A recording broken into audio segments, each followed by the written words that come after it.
elected president, I will bring it back. Not have sexual relations. And I realize that this is something he is We're not going to be able to solve our problems if we get distracted by sideshows and carnival barkers. One Republican, one Democrat, and you discuss the issues that matter in today's local, state, national, and global politics. Hosted by Steve Hickson with co-hosts John Stanberry and Franklin Chansey. This is Backfire. I guess we're live and on the air. This is Backfire. Good morning, everyone. Good morning. Well, I guess I'm here then. That means John's here when we come on live. I've shown up. John Stanberry, Franklin Chansey, myself, Steve Doball Hickson, and our chief engineer, Daniel Brett. John comes in like James Brown at the end of a concert, barely functioning, and then the backfire noise comes on, and he perks up. Jump back, kid myself. I think John, he just looks like he's calmed down. John, I don't care how much Franklin gets yelling at you today. I want you to be calm, cool, and casual. I'll try to do that. Very touching how concerned you are for my health, Steve. Hey, let me ask you something. Did y'all happen to notice that the city versus the county versus the city lawsuit that's been going on for how many years? Long time. 10, 12, 15 years or something. That's been appealed and reappealed and reappealed. Was hidden on the 5th page of the banner the other day. Well, it was a front page story on online on several sites that I see. Well, is this Tennessee Supreme Court? That's the end of the deal, right? It's the end of it. Yeah, that was the end of it. And we lost. The county lost. The county lost. We, meaning the city, won. No. When I say we lost, I mean the taxpayer. Taxpayer lost. We spent money for years on both sides of this, and, we lost. We lost when they filed the lawsuit. Well, we lost coming and going. Respectfully, I think the outcome is what it should have been all along. We all know that the county made a decision not to participate in the liquor referendum for a couple of years. That's primarily the money that's at issue here. Right. And, for them to come in and then say, we want the money anyway, never did strike me as right. Well, I like what you said. We all knew that. We all did know that. So why did we sit around and let that happen like that and not raise more cane? Look, I've said this before, though. The general concept of this is not exactly correct. There were people who felt like the liquor referendum, that wanted the liquor referendum, but they were pretty sure it would fail countywide. That's right. So the idea was if the county didn't participate, it was only a city, it actually had a better chance of passing. So if you look at it from that standpoint, you could make the argument that if the county actively participated in that in order to get it passed, that they did have a good faith. But they didn't. Well, I'm just telling you that it would have failed had it been a countywide. The bottom line is, though, that the city has its own school system. This money's supposed to go for education, and why would the city ship the money out to the county in that circumstance? It just didn't make sense to me. Well, Franklin, do you think there should have been an attorney? I mean, a lawsuit. No, I didn't think so. I bet you. I mean, I understand that there was a question about interpreting two different statutes that had some conflicting language in them, but it seemed to me the equity of it was always in favor of the fact that the city had its own school system, and so why should they send the money out? It just didn't make sense. County residents who live in the city were getting the benefit of it because that's where they live. I mean, people make decisions that they want to live in a city or out in a county for reasons.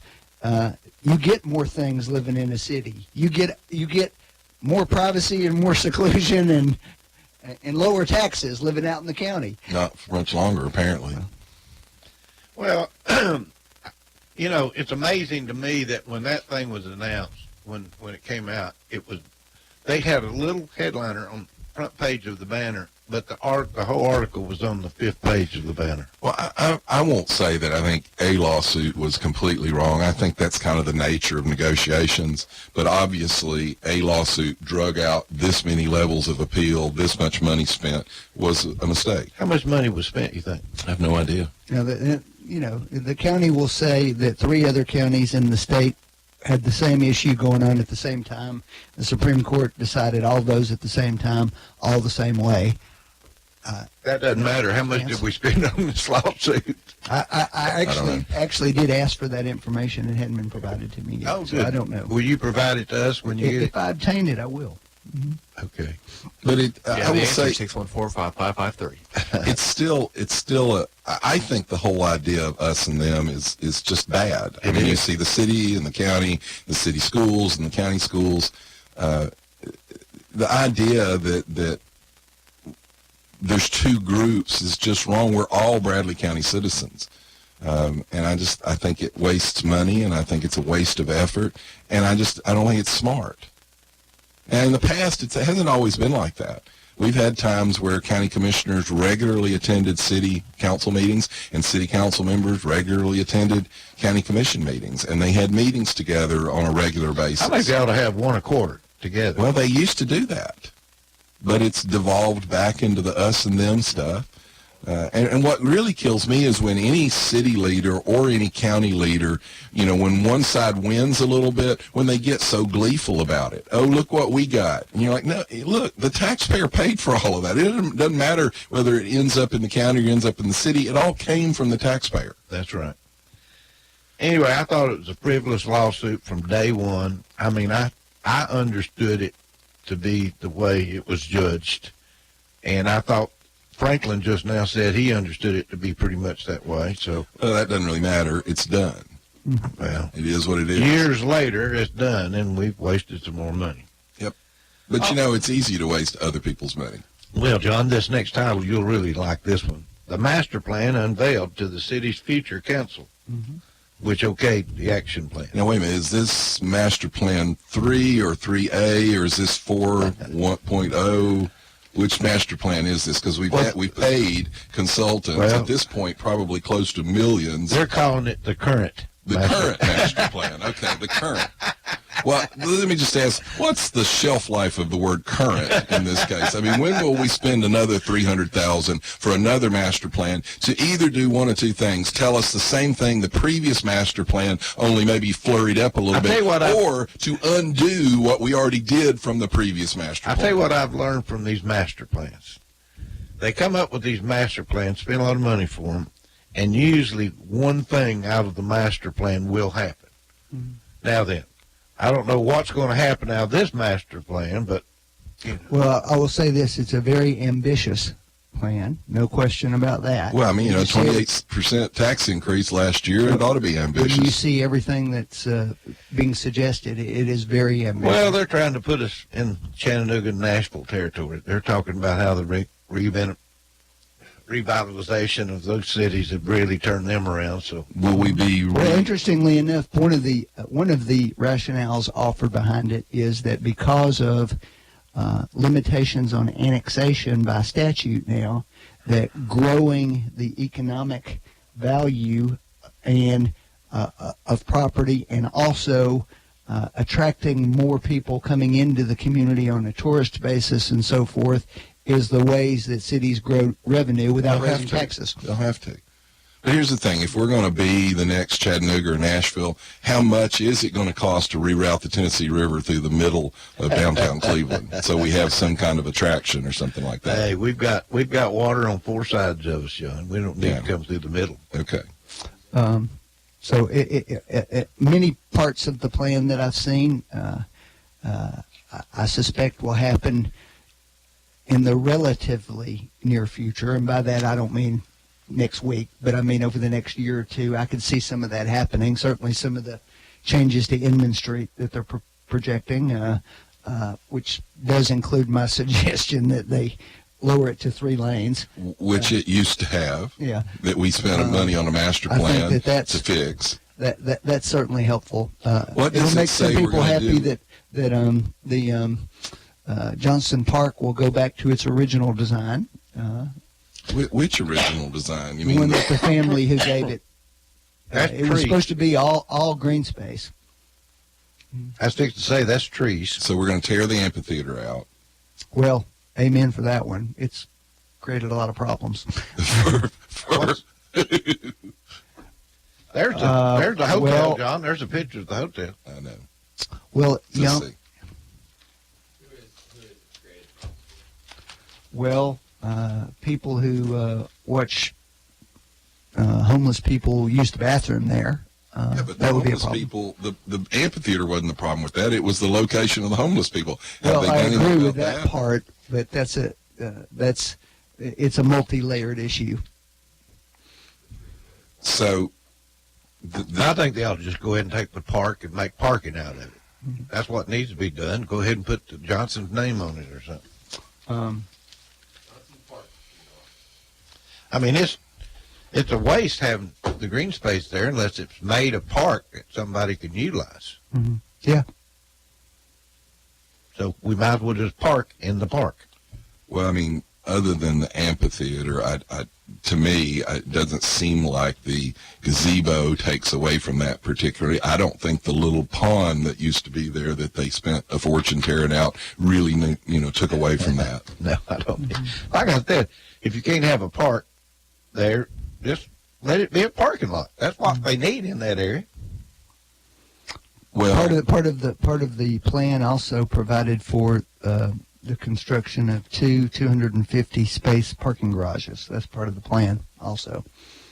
Parking garages. and we'll Yes. need that for all the people that are going to be coming in to stay in the boutique hotel of the Cherokee.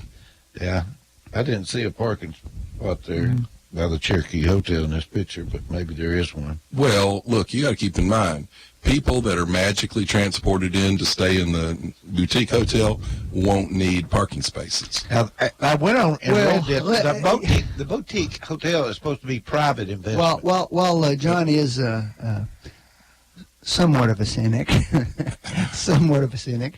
there are lots of towns that are Cleveland size around the southeast who have in fact done the things that they're talking about and have been very successful. All right, at it. and answer me this. How many of them the government bought the property? The thing about the boutique hotel is I'm not just we're a referring to that, capitalist though. society. I'm not and just if referring it was to a that. great idea, some capitalist would have bought it. But now the taxpayer has it saddled around their neck. And maybe it works out, maybe it doesn't. I think the Well, question John, is whether they're trying to incentivize or give an incentive to a private investor. Well, here's the deal. Well, the idea is that if you implement some of these parts of this proposal, that facility then becomes more attractive to somebody because there are things around it which would justify it. Yes, but you could have done that without hanging it around the taxpayer's neck. You could have done all of these things to incentivize someone. I asked the city council members when they were talking about raising taxes, I brought up the Cherokee Hotel, and I said, which one of you would go to a local bank, which group of you, and sign your name on the bottom line and borrow the money to buy the Cherokee Hotel with your money? They all just sat and stared at me. I couldn't find a developer that would take the property if you gave Gave it to it to them. Anyway, we'll find somebody that'll want it. Surely we will. Don't you think we'll find somebody that'll want that hotel someday? I don't know. You know, you're talking about parks downtown. Another thing is Deer Park. Have you been by there lately? There's a lot of work going on Yeah. there. I'm going to tell you something. It's almost heartbreaking to me because it looks like a Jurassic Park going in over there. It doesn't look anything like the park I grew up in. But it doesn't look like Well, it hasn't looked like that in a long time. Well, the creek I used to play in, and Yeah. but anyway, I'll tell you what, they've been working on that park for a long, long time. I hope they'll get it finished. I don't know how much they're spending on it, but they have worked on it a They have long worked a lot. time. Lisa and I worked on it, 20 years 20 years ago when they did a 22, revitalization. when we did the first thing. It was actually a really nice activity to go down there and do. Everybody came down. Your kids put their handprints in the fence. Yeah, It was neat. Deer Park's a great park. I think Cleveland probably they relate to Deer Park probably better than any park we've got. But anyway, I'm interested in Deer Park getting open again. It's been closed for a long time. It's looking good. They've made a lot of changes. If you haven't seen it in a while, ride by there. It's got a big facelift.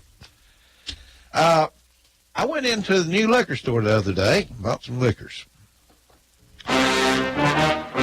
And I will say, I was impressed. I understand it's a very nice facility. It is a wonderful facility. Cleveland's lucky to have something that nice. It kind of reminded me of a smaller version of the Total Wine Store up in, well, everywhere I go. But it was I'll tell you what was funny was before it opened, I went down to Food City to the grocery store, and I saw on Sunday, there was cars lined up. I mean, it was like the old drive-in theater days when the best movie was showing there. Only the people weren't hiding in the trunk. Yeah, cars were lined up just riding through the parking lot. It was amazing. And when I came out of the store 30 minutes later, they were still lined up out there just circling the parking lot of that liquor store. Mm-hmm. And they did close on Sunday. I thought the liquor stores could be open on Sunday now. Well, the ones in Chattanooga aren't open on Sunday. Yeah, they are. No? Yeah, they are. I don't think so. Yeah, they are. I've been there.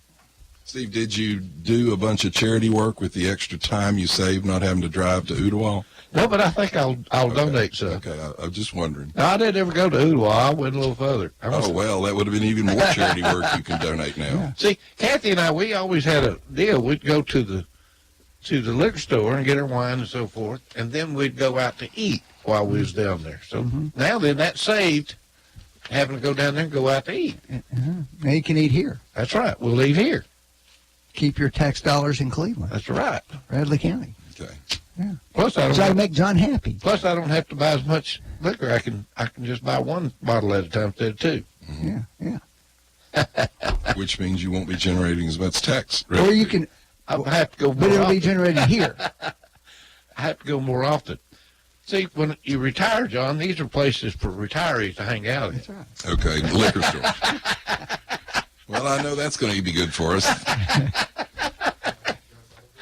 A bunch of drunk old people. Well, you know, if you go to a casino in Vegas, at the front door they have famous retired boxers and athletes and so forth greeting people coming in. And you're a Hall of Famer, so you can greet people at the door. Hey, that was another thing. I was really impressed. They had some people in there that was really knowledgeable about the different wines and so forth that gave you good advice. So, well, good. First class store. First class. Congratulations.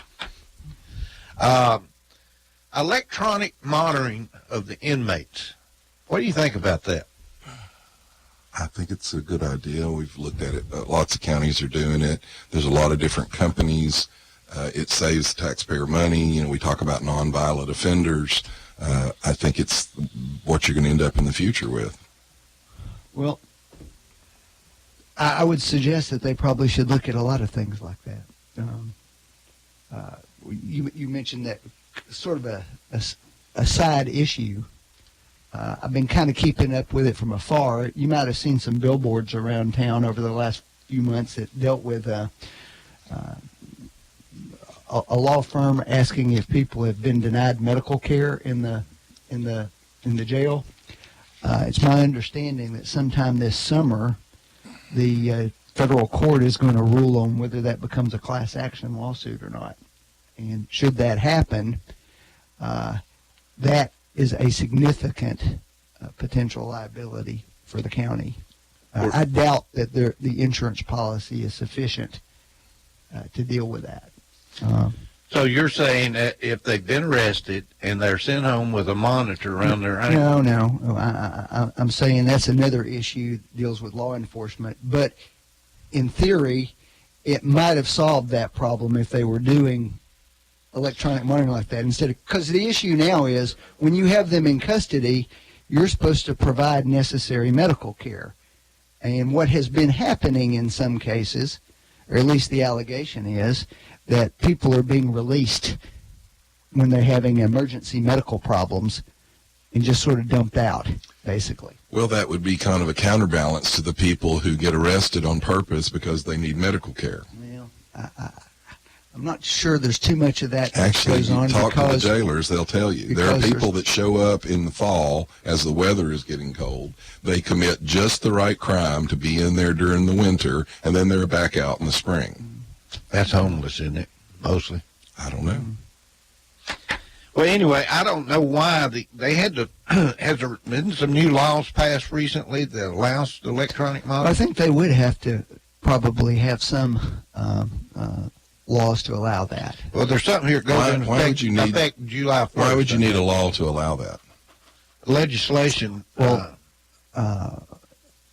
judges have some degree of discretion about sentences, but control of the jail is typically the sheriff who handles that part of it. Then why would you need laws to manage? Well, it says there's surveillance General like that? Assembly on House Bill 950 and Well, Senate if you have Bill a, 806. if you have a jail sentence as part of it, then you'd have to make it clear that jail sentence doesn't mean you have to stay physically confined 24 hours a day. It's got bills that changes. So it's not a specific problem with the language. surveillance. It's just a problem with them not being in jail. Yes, that's right.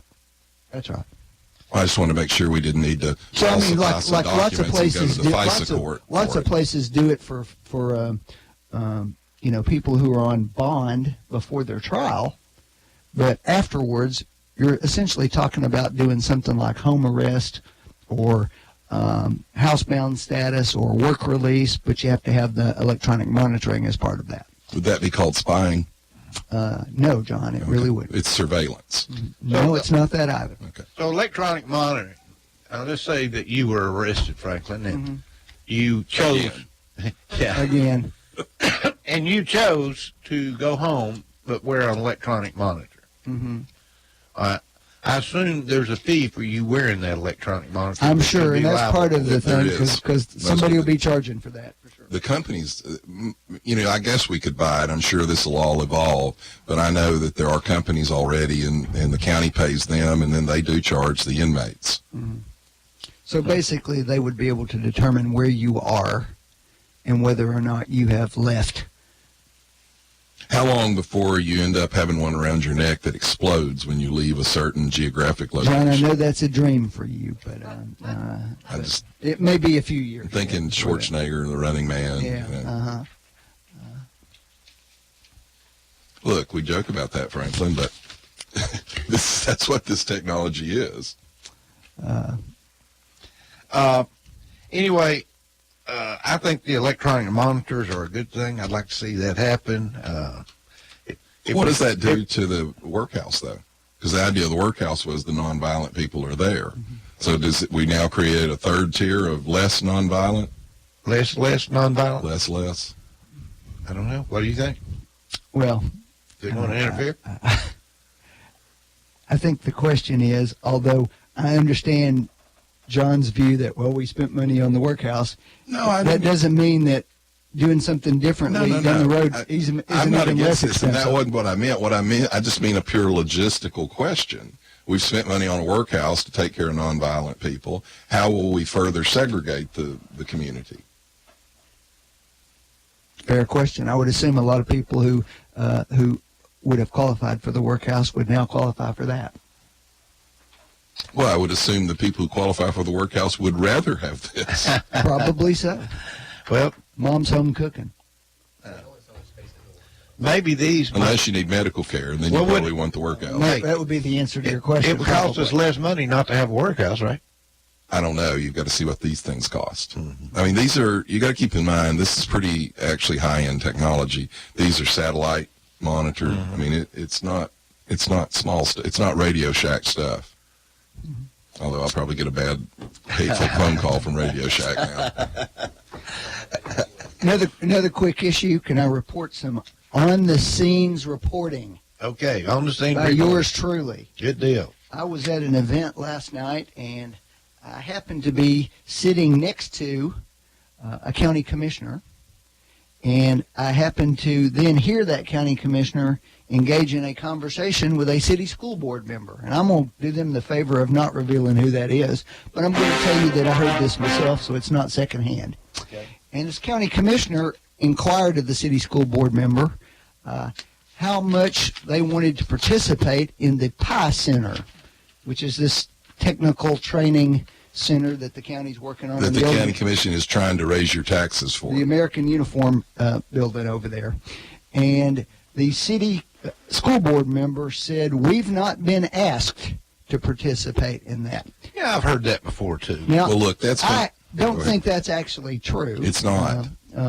From everything that I've heard, which suggests to me that the city does not want to participate. Of course in the they project. don't. And so the question now, we should invite them to come explain why they don't want to participate. Look, that's been said to me 2 or 3 times, and I have made a point every time the county has made a presentation in a group that I'm in for the Pie Center. I ask the question, and I did it on purpose. Why is the county or is the city not participating? And every time the county has said, we'd love for them to participate. We've asked them to participate, and that has been said in meetings with multiple city personnel and school board members in the room.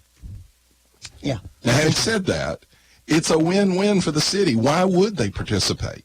Their students will be able to go to it, and I'm sure the county will say, oh, well, no. Well, look, if you're going to let out-of-county kids come to it, there's no way you're not going to let all the Bradley County kids come to it. And so Bradley County includes the city. So their kids, the city's kids, would be able to take advantage of it. They won't have to pay anything for it. And on top of that, they get a $3 million bonus not to participate because the county has to pay 1/3 of the capital outlay to the city. So, I mean, Lord, if I was to be perfectly honest, it's probably a violation of your fiduciary responsibilities as a city school board member to participate. You're going to get paid. You're going to get paid $3 million not to participate in it. Plus, your kids get to go. Maybe that's the answer. Now, I think it's a shame that the city couldn't. It's the same thing with the alternative schools. There's no reason to have 2 alternative schools. The setup and the overhead of that cost both tax bases money. So I think it's a shame that the city and the county school systems can't come together with the taxpayer in mind and say we can do these things together and serve both systems. But having said that, like I said, it's a win-win for the city. But it's like the city and the county. Wouldn't it be a win for the city and the county to come together on fire departments? To see the city's looking at the $3 million. Yeah, it would have been better. And in that instance, I think the county was at fault. There was an offer and a deal to be made. Same thing with animal control. There was a deal to be made, and the animal control, we would have been saving money already on the animal control. And that was the county going, well, by God, I'm not going to pay the city anything. John, don't mention animal control. We don't want to stir that up. That was a delicate situation. Take a look at the budget for animal control in the county budget these days. Did I? And then compare it to what it would have been with a contract with the city. Oh, golly. By the way, folks, the county's going to raise your taxes if y'all don't start calling them. If you don't start showing up at the county commission meetings, you don't start telling them, look, you've got the money to do these 2 school additions without it. Well, let's be clear here. If there's no tax increase, there will not be the Pie Center. No, that's what this is about. There's no question. And look, I support the concept of the Pie Center, but go back and pull up the Cleveland Daily Banner front page story when the Pie Center was introduced and look at all the promises that were made to the taxpayer that they were going to do if we just bought this building. Well, now all of that's out the window. I've asked county commissioners directly. When you say it's all out the window, John, what do you mean? We were going to have all these grants. We don't have a single grant, as I understand it. Okay. The taxpayer was told, if you will just buy the building, we can handle everything else. Well, now we're looking at, and I keep saying 12 million. It's not 12 million. It's 16 million. I would bet 20. I would bet 20. Oh, yeah, you're probably right. It'll be 20 million. I think this is a philosophical issue that you have to think about. I mean, if you think this is a good idea and you think it's going to pay benefits for the community, then there's going to be a tax increase to pay. No, wait a minute. Let me stop you. I don't disagree at all. But here's the problem. If you don't think it's a good idea, then don't do it. Is it $20 million benefit or $100 million? Well, I don't know. That's the question. But here's the problem. I've asked county commissioners point blank, the $12 billion, how much of the building over there does that build out? And they went, well, I don't know. I said, so you're going to raise taxes, you're going to give them $12 million, and you don't know how much that builds out. And the point of that is, if it builds out 100% of the building, then it's a $12 million project, and we can balance that against what we'll get in return. But if it builds out 1/3 of the building, then it's a $36 million project. And they don't know. They're talking about raising our taxes, and they don't even know basic questions like that. How much, like, for example, the companies that signed on, how much are they putting in? How much square footage are they going to do? They don't know any of that, but they're going to raise our taxes to give $12 million to them. And again, I'm saying this, I'm not against the concept. I'm against the government being willy-nilly with the taxpayer dollars, and I'm against people screwing up and not being held accountable. But you like the Pie Center? I think the concept's great. I think it's either going to be a tremendous success or it's going to be a calamitous failure. Yeah, but who pays for the failure, Franklin? Well, we pay for it. Taxpayer. A failure is a failure, I just want to reiterate that. Let's take a phone call. Go ahead, caller. You're live. Hey, I'd like to ask a question, then I want to comment on this city thing. Y'all talked about a fire hall was built and the truck wouldn't go in, but I never did find out. I've asked several people, where did that happen? Taylor. Taylor? Yep. Okay, well, what did they do? I don't know what they did. I guess they bought a shorter fire truck. Oh, it was just too long. Huh? Well, there was one of them built that there was no drain in the bottom of the bay. There was no water drain put in. Now, you can fix these things. Wasn't my point.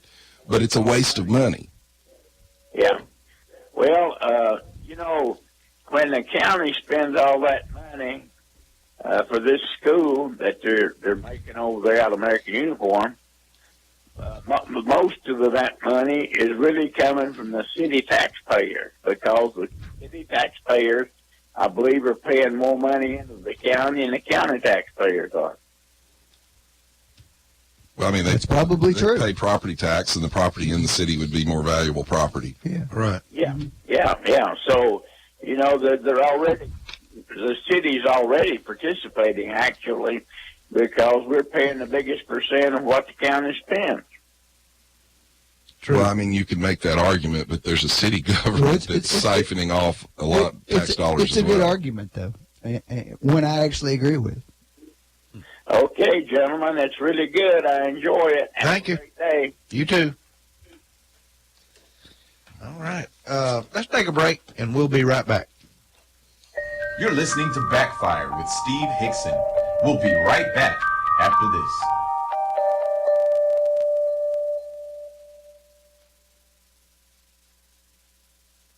Hello. I'm the doctor. And you're listening to WOOPLP, Cleveland, Tennessee. WOOP FM is a broadcasting service of the Traditional Music Resource Center, and we play America's original music. Another SOS, and you're stressing, and that's the time to check in. I check into cash. It's that time again. Are you more back to school or back to bills? When you need extra cash, text the word quote to 55670 for a free, no-obligation quote. Learn how much cash you can pre-qualify for. That's quote to 55670. Get pre-qualified today. Your one-stop money shop. Check into cash. Matthews Pool and Spa Company, located in Cleveland, Bradley County for over 45 years. You know them. They're your new swimming pool construction and supply company in Cleveland, Tennessee, now with 4 generations of Matthews to serve you. Matthews Pool and Spa Company, for over 45 years, your swimming pool construction and supply company, spa or hot tub installation and maintenance. Get all of your supplies for your pool or spa right now. That's the new location in the old Quinn Electric Company building behind KFC at 2724 Keith Street in Cleveland. Call Matthews now, 476-4521. You better get your order in now for your new pool construction for this spring and summer. 476-4521. Matthews Pool and Spa Company. Gonna jump in. Woo! No dealers allowed. Jackson Catnapper, family owned and operated in Cleveland since 1933, offering the best with over 70 styles of recliners, sofas, electronic lift chairs, full living room packages. Call Mike now at 961-7239 because Jackson Catnapper now offers sales to the public every Saturday. That's right, every Saturday. From 8 in the morning to 1 in the afternoon.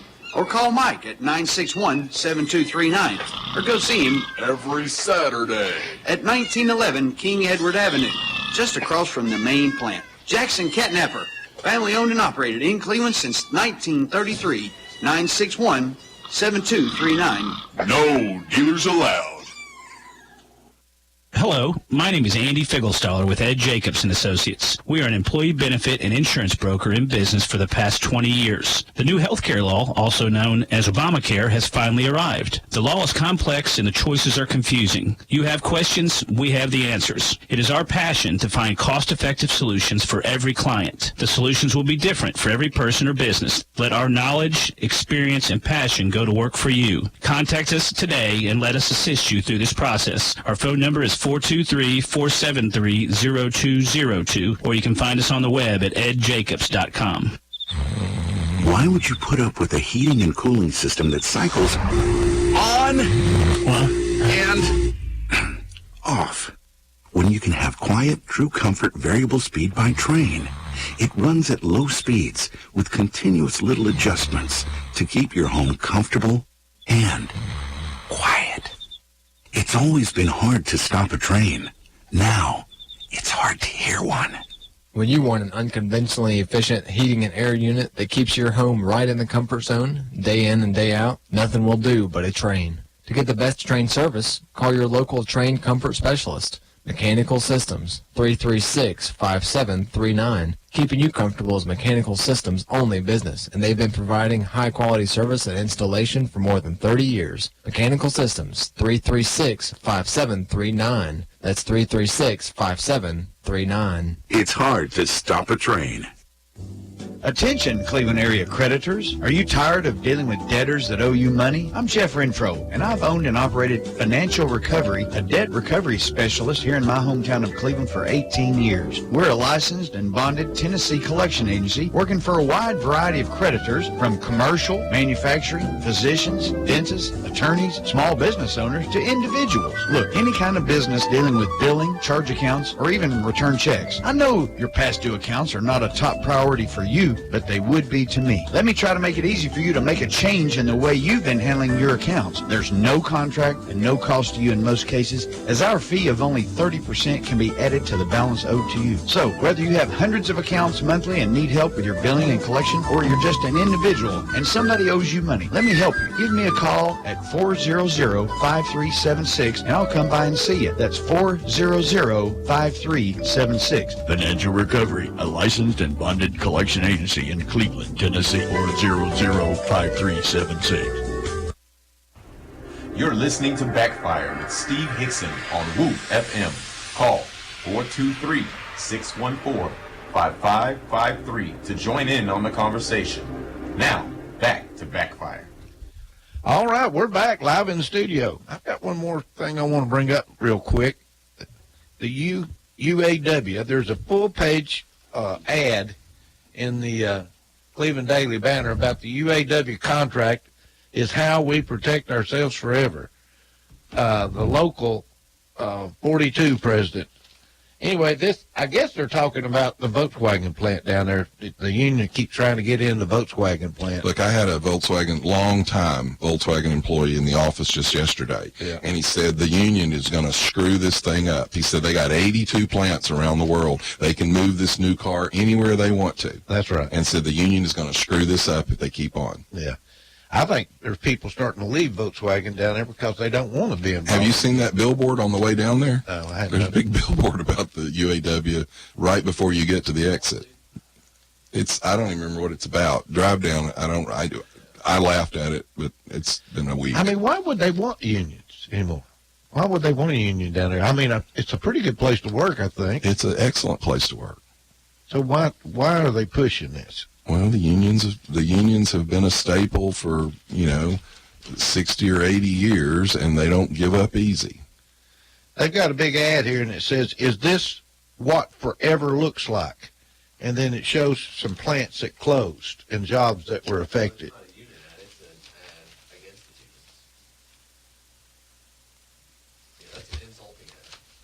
The UAW contract is how we protect ourselves forever. Local UAW Local 42 President Steve Cochran. That's what he said. Yeah, but the ad's the anti. It says, is this what, then showing all the Well, you know, look, the unions clearly put Detroit out of business. Right, they did. I mean... And by the way, the Democrat Party is still firmly in line opposed to right-to-work laws. So they want you, even if you don't want to join the union, to be forced to pay union dues. You can say anything you want, but the facts are that the shrinking of the middle class ties directly for the last 30 years to the shrinking of labor unions. No, it doesn't. There's no question about it. No, it doesn't. Yeah, it is. No, it doesn't. There's no They question both about declined, but one No doesn't question about cause it. the other, Franklin. The fact of the matter is manufacturing declined, and the unions were heavy mostly in manufacturing. Of course, now, great deal for us, they're heavy in government employees. So now people that can't be fired are also in a union. The worst thing that ever happened to us was union got involved in the government. When government employees were allowed to unionize. That's right. Government employees unionizing, I think, was the downfall. When's the last time you heard about a government employee strike for the federal government, which is the major union you're talking about? You haven't. Well, let me say something. When you deal with unions, who's in charge? Franklin, the problem with the government is not so much the strike. The problem with the unions and the government is the protection of bad employees. You can't get rid of bad employees.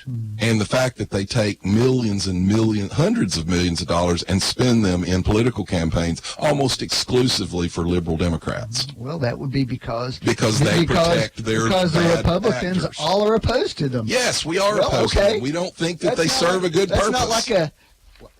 And on top of that, If Franklin, by that here's you the mean a thing. strong A middle right-to-work class law isn't a good is not an anti-union law. It's a pro-freedom law. It tells people the government can't coerce you to pay for something you don't want to pay for. But you've already gone on the record through Obamacare believing that it's okay for the government to force people to buy things. Yeah. Alabama Senate passes near total abortion ban. It's not. That's they use those descriptions to turn people against it. It's not. What it is it's a fetal heartbeat bill. Right. Yeah. And it's also something intended to go up to the Supreme Court to let them decide what life is. Well, after more than 4 hours of debate, the Republican-led Senate voted 25-6 to pass HB 314, which would slap doctors with up to 99 years in prison for performing abortion. Yeah.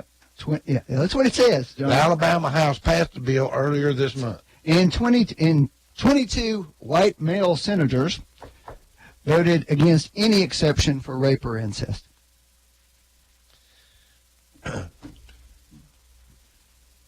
Near total banned. Well, these are meant to have the Supreme Court look at it. That's what right. these bills are meant for. Fetal heartbeat's a pretty hard thing to argue against. If the heart is beating, Well, given that the heart to starts argue beating at about 4 weeks, that's not really... Franklin, that's the point. Yeah, that is. No, the point is you want it's to... a life. You That's want the to point. stop It's a life. all abortion. No, I want to protect life. Okay. It's a life. And, you want to protect the life you value.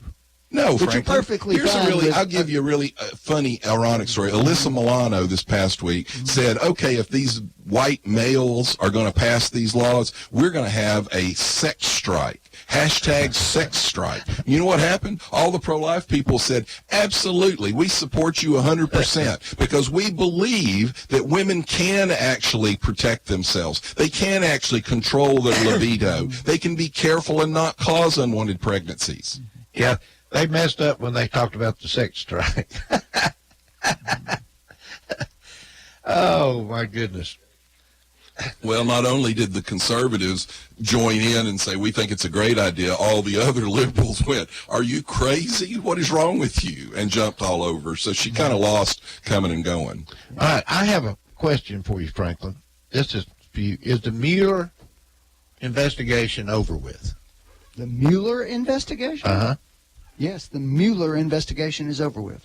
How come the House Democrats keep pushing more? Well, because the Mueller investigation had a limited focus and scope. And so there are other aspects of it that they're perfectly entitled to investigate. What was their specific scope? The Mueller investigation was supposed to look into the extent of Russian meddling in the election, whether or not there had been any involvement with the campaign, right? And then secondarily, whether the president had attempted to obstruct the investigation. No, the intent had nothing to do with that. That wasn't in the original intent. Now that came up subsequent, but that was not part of the original intent of the investigation. I thought it was just to investigate whether the president was involved. No, it was. Here's the thing. The legitimate part of it is, did the Russians attempt and did they succeed in meddling in our election? Right. And a sort of subset of that is, did the Trump campaign collude with them? Now, the real issue was, did the Trump campaign collude? Because we know the Russians attempted to interfere with the election. And the problem with that description is that it got blended over into, did the president personally do something? Okay? That's a separate issue, really. All right? Did the campaign? Well, what does that mean? If the campaign manager does something, is that colluding? I would say it is. And we know the campaign manager did some things that were inappropriate. Did Mueller determine no collusion happened? No, he did not. Yes, he did. He said no collusion. There was no collusion. He said there's no collusion. That is not what it says. Franklin, you talk about, do you remember when you all were saying when Trump loses, they being us, may not accept the election? You all can't accept the election. Okay. You can't accept Mueller's recommendations. I want to keep it calm here so we can talk about this a little bit. He also I want to get to the bottom of the truth. He also said he didn't get to hear from the president, and the written answers that the president gave were not sufficient for them. But he chose not to push him to a subpoena. Because it had become a witch hunt. Yes, I'm sure that's Franklin, we've got a Freedom of Information Act request that has now shown that the Obama White House was tracking Hillary Clinton's Freedom of Information request for her emails. Now, they testified that they didn't know she was using a private server. We now know that, in fact, not only did they know it, but they participated in the game of going, well, we can't find those records. Then, by all means, the Republican-led Senate should investigate. All right, so you don't have a problem. I have said 100 times. I know you have. I am not scared of investigation. The tides are switching right now, and you don't have a problem. I want to make sure. I do not care who you investigate. Congress has a role for doing that. All right. How do you feel about Nadler and the investigation now, and chewing on Barr for not releasing a completely unredacted version? There is a exception in the statute that deals with that, and I think that he should see it. He should see what? The unredacted version. Well, one, he offered, and 5 Republicans took him up on it, and not a single Democrat took him up on it. And by the way, there is not an exemption. They would have to go to a court. And the most recent court, actually the D.C. Circuit Court, ruled against that. Okay. It was this year, Franklin. This is like y'all had a conniption back during the election. You remember they having this hotly contested race down in Florida with Nelson and DeSantis. And y'all went ballistic because Nelson said that the Russians had hacked voter registration files in Florida. Y'all said he didn't have any evidence of that. It was wild and reckless for him to say that. And then the governor, who beat him narrowly, comes out and announces this week, yeah, they did hack 2 offices there, but refused to say who it is. Well, actually, the fact is, he told the truth. The bulk of what we said was they didn't change any votes. Well, actually, we don't know that either. And by the way, they accessed voter registration files that would have had the ability to do that, and Franklin, the company who was managing those files has refused to cooperate. The District of Columbia Circuit, whose precedent governs this matter, recently rejected this position in McKeever versus Barr, which is April 5th of this year. The court held that grand jury material must be kept secret. That was a month ago. And by the way, Franklin, before the court. Eric Holder was held in contempt of Congress after a year and a half of negotiation over the Fast and Furious. After narrowing down, they held Barr in contempt 3 weeks after they first asked for it. And in this case, he's actually barred by federal law from doing what they're asking him to do. Barr is going to be held in contempt for refusing to testify. No, they're held him in contempt. The contempt vote was because he wouldn't turn over the unredacted version. Franklin, do you think there's not a point in time that this this joke that the Democrats are putting on becomes a joke. I think that you guys should quit running like little whiny cowards from every investigation. Actually, what's really you are. No, I'm for investigation. I'm for it. No, actually, You're Franklin, scared here's to the death. best part about this whole thing. It's going if back you all towards the took our advice, you'd have a better chance of winning next time. You all are making our case. By all means, Keep it up, investigate, please. continue the Mueller, Please. because the public, including Democrats, don't agree with you. Nobody talks about the Mueller investigation more Except than the Jerry president. Nadler. Well, of course he does. He's enjoying the fact that you all are helping his reelection. That's right. Here's one I love. I love this headline right here.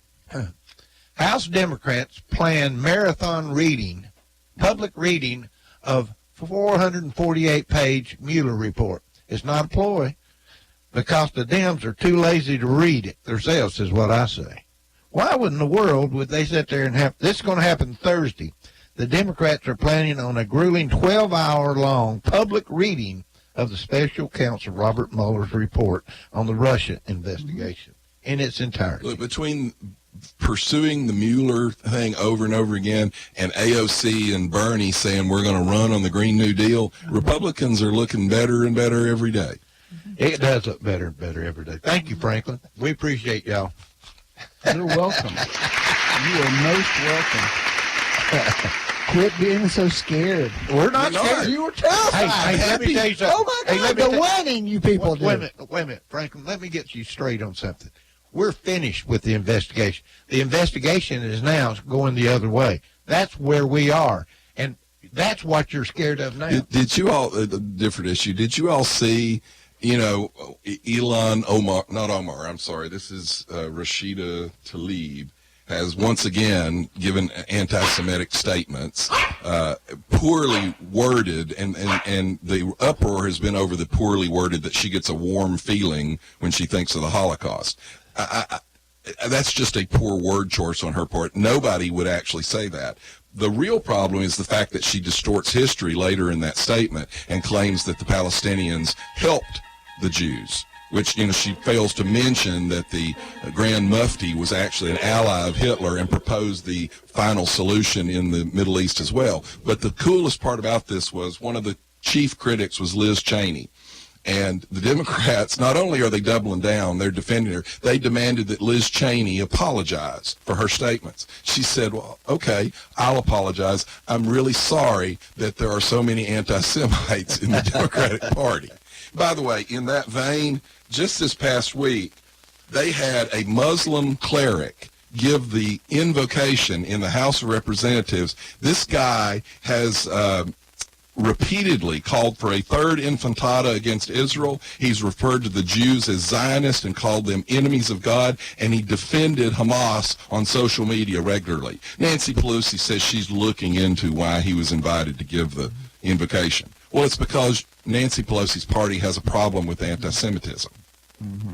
Sure we do. Well, Franklin, you like that? Sure we do. Is that a good guy for you? Actually, last time I checked, all those neo-Nazis who are real anti-Semites were all voting for Trump. And so who's got the problem, support John? them, Franklin. They're not in Congress. They're not voting members of Congress. Oh, wait, I forgot. But there are good people on those sides, aren't they, John? And you can distort that all you want, Franklin. Yes, you are. He wasn't referring to them. Yeah, he was No, he referring to wasn't. them. Later in that same statement, he said he was referring. He actually said, I'm referring to the people who are opposed to removing the Confederate statues. There's a reason David Duke says the election of Trump was the fulfillment of their dream. Franklin, For God's sake, can't help you're worried about one you're missing the Muslim point. Congresswoman? Those people aren't in Congress voting on things. No, they're just at Trump rallies. Franklin, they're not in Congress voting on They're things. at They're Trump not being rallies defended by stoking the up Speaker real of the House. bigotry, John.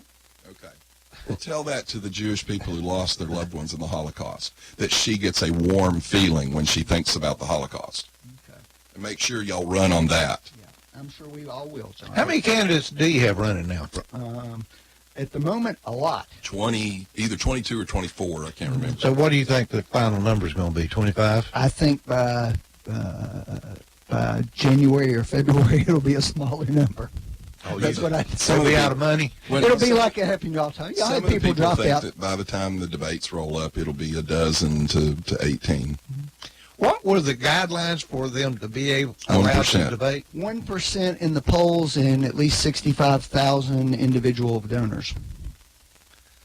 How do they come up with something like that? Well, I don't know. If you remember last time, the Republicans had to divide their debates up into two debates: the people who are higher in the polls and the ones that are lower in the polls. Yeah. And then only one or two who were in the lower group actually made it up onto the big stage eventually.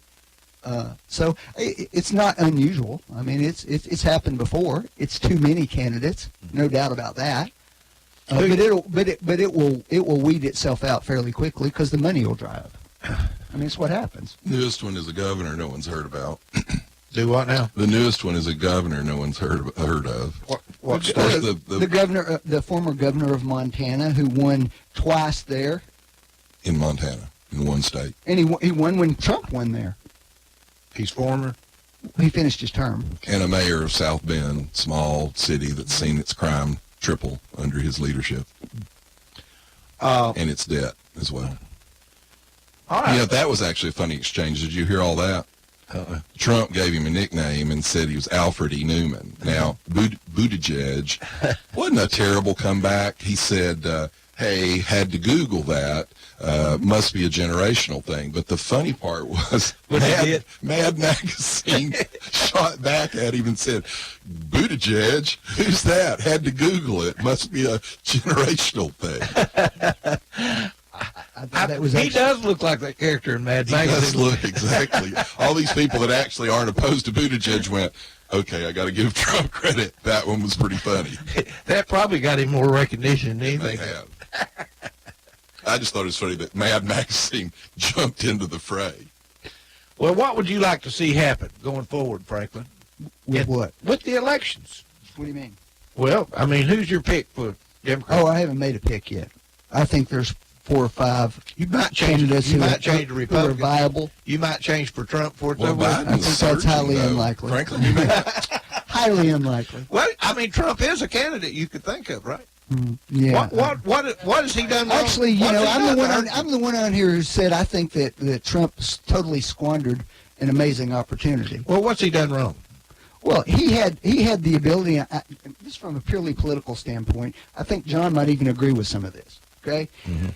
He's the first president I can remember who got elected, who legitimately got elected really without the support of either party in a big way. Okay. All right.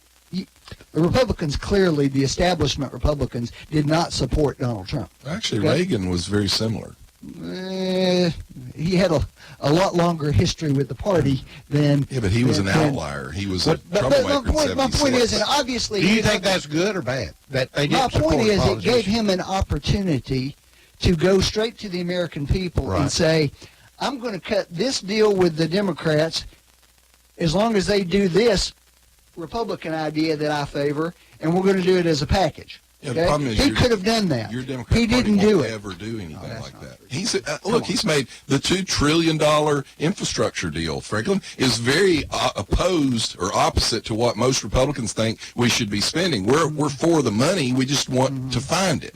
Now, your Democrats will go, yeah, we're okay with the $2 trillion. As soon as he says, I need to cut these other programs, they'll cut his legs out from under him. Well, as I said, he could have linked different issues and done things. And he did not do that. What do you think? I think he got bad advice. Well, look at your economy. Is it good right now? It's getting better for sure. Okay. So do you give him credit for that? Some. Okay. What else has he done right, John? Well, the regulations, he said he's repealing 2 regulations for every one. It's actually much higher than that. I think that's a wonderful deal. I think the accountability that he's actually fired some people for poor job performance. Mm-hmm. I think all of that has huge, and that'll have impact down the line. Do you recognize, and I'm talking about Democratic and Republican, that there is a slump and there's a problem? I don't think it's nearly the problem you guys think. I think it's huge. Oh, I think that's just, frankly, Republican propaganda that has been slung at you guys for so long the last 2 years that you believe it all. Let me ask you. Well, Franklin, we've been talking about this for 20 years. When you've got somebody who's been in politics their whole life, that's their living, and they come out of it and they're very rich and wealthy. Well, what you're saying... Do you not see a problem with that? I don't disagree with you about that point, But that's not what you're really talking about when you're talking about the swamp. No, that's you're what talking the about swamp is. career employees. So you're basically saying That's part of anybody the that swamp. worked for the government for 25 or 30 years is a problem. As a politician. Well, as a politician. But that's easy. All people have to do is vote against them. Franklin, there's all Although you know what? If you really think that, You know why you they would have don't- been for You know campaign why- finance. Let me ask you a question, Franklin. I'm for that. Let me ask you a question. Here's the swamp problem. And there are liberals and conservatives that are concerned about this.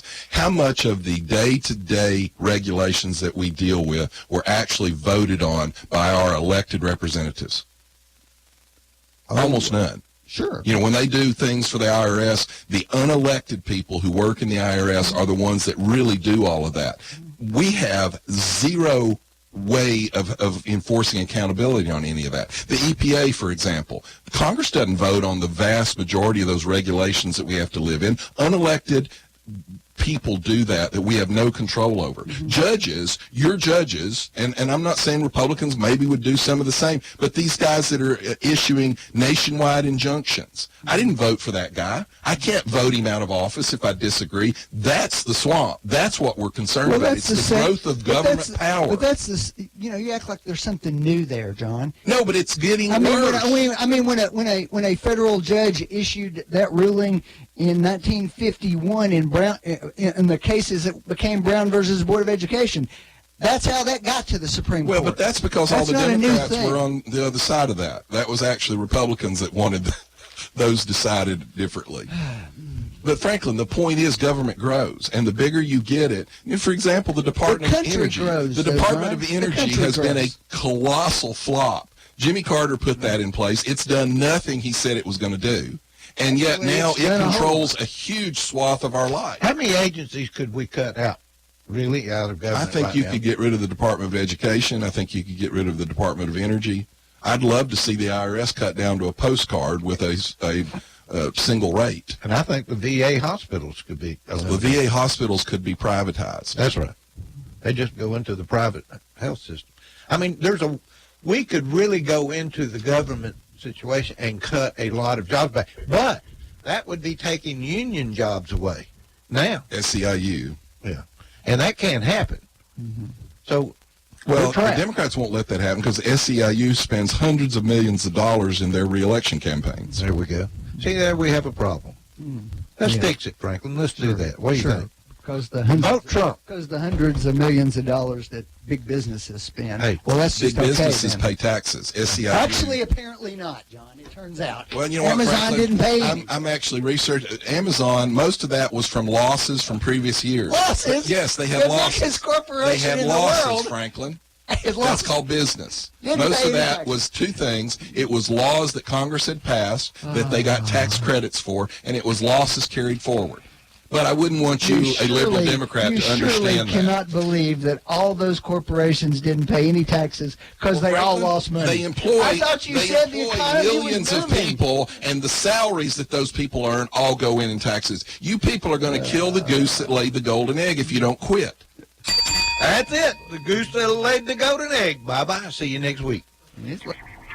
You've been listening to Backfire with Steve Hickson, John Stanberry, and Franklin Chansey. Catch them again on Whoop FM at